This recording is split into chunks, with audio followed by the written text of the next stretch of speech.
सभी को जय मसीह की। तो परमेश्वर का धन्यवाद करते हैं। आज हम एक वचन शेयर करेंगे जो कि है दूसरा इतिहास 20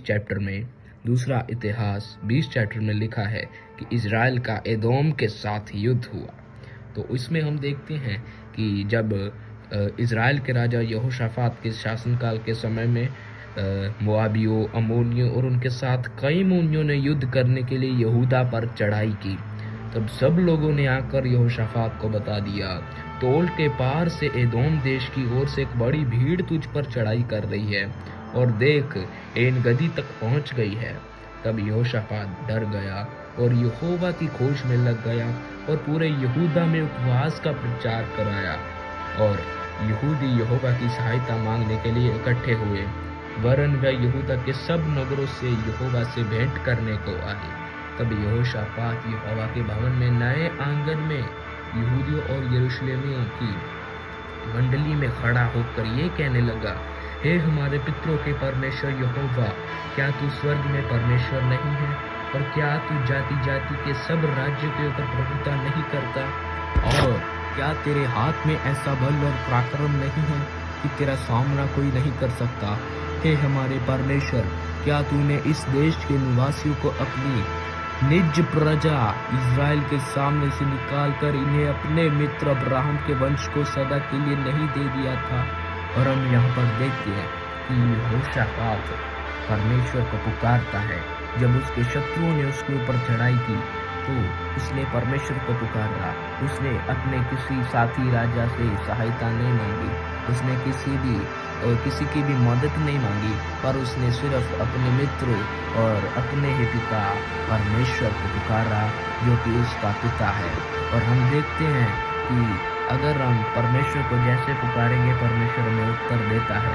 हम सीधे मन से परमेश्वर को पुकारेंगे तो परमेश्वर हमको खुशी से बढ़ता है, हमको जो मांगे हमको वो देता है। और हम ये देखते हैं कि परमेश्वर ने यहाँ पर इज़राइल को कैसे, अगर हम इस पूरे चैप्टर को पढ़े तो परमेश्वर, हम देखते हैं कि परमेश्वर ने कैसे इज़राइल को युद्ध में जयवंत किया और खुद आगे होकर लड़ाई को लड़ा।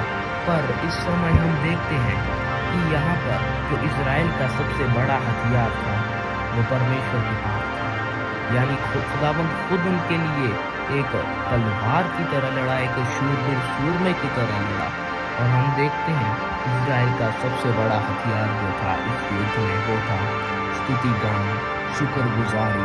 हम देखते हैं कि शुक्रगुजारी जो है परमेश्वर को कितनी पसंद आती है। और यहाँ पर यहूदी अपने बाल बच्चों, स्त्री और पुत्रों समेत यहोवा के सम्मुख खड़े रहे और परमेश्वर की सलाह मांगी।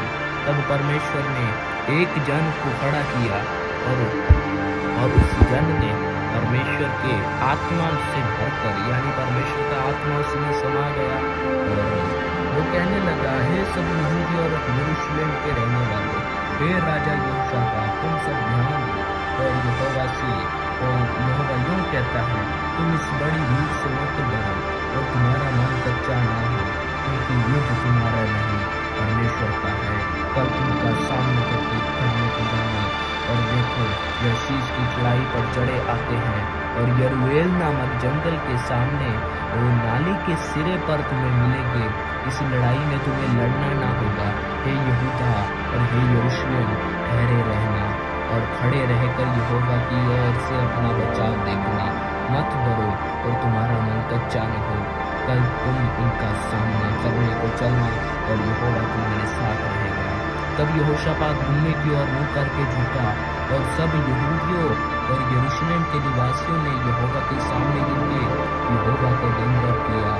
हाथियों और करोहियों में कुछ लेवी खड़े होकर इज़राइल के परमेश्वर यहोवा की स्तुति अत्यंत ऊंचे स्वर से करने लगे, यानी वो ऐसे खुशी मनाने लगे जैसे उन्होंने जय पा ली है और अभी तो लड़ाई शुरू होनी थी।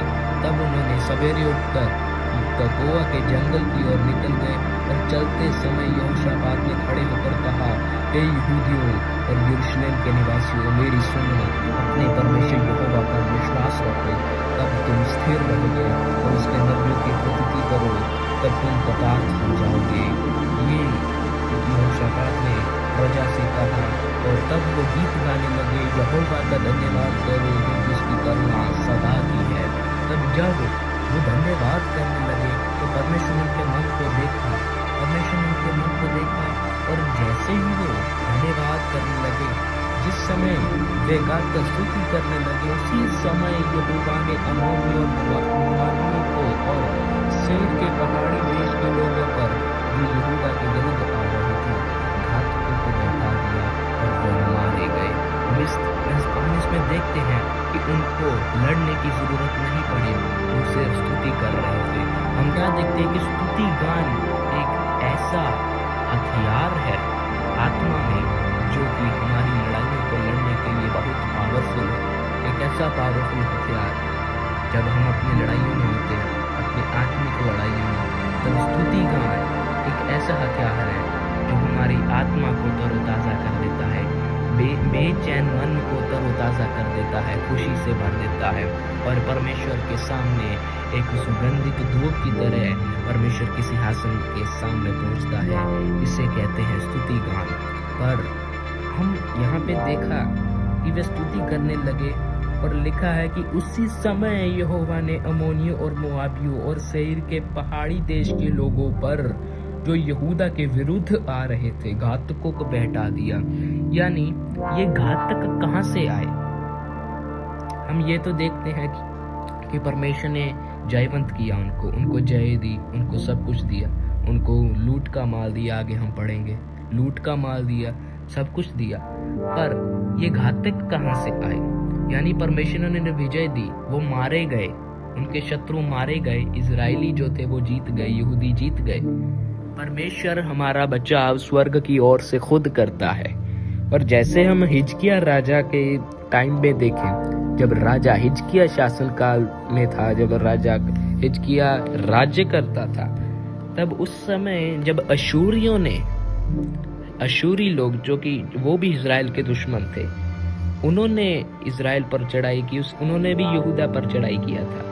तो उस समय क्या हुआ कि जब वो भी परमेश्वर को पुकारने लगा, और उसने भी परमेश्वर से दलेरी मांगी, परमेश्वर तू हमारे लिए लड़, और खुदा को पुकारा उसने, तब उसी रात में क्या हुआ कि यहोवा के दूत ने निकल कर अशूरियों की छावनी में 1,85,000 पुरुषों को मारा।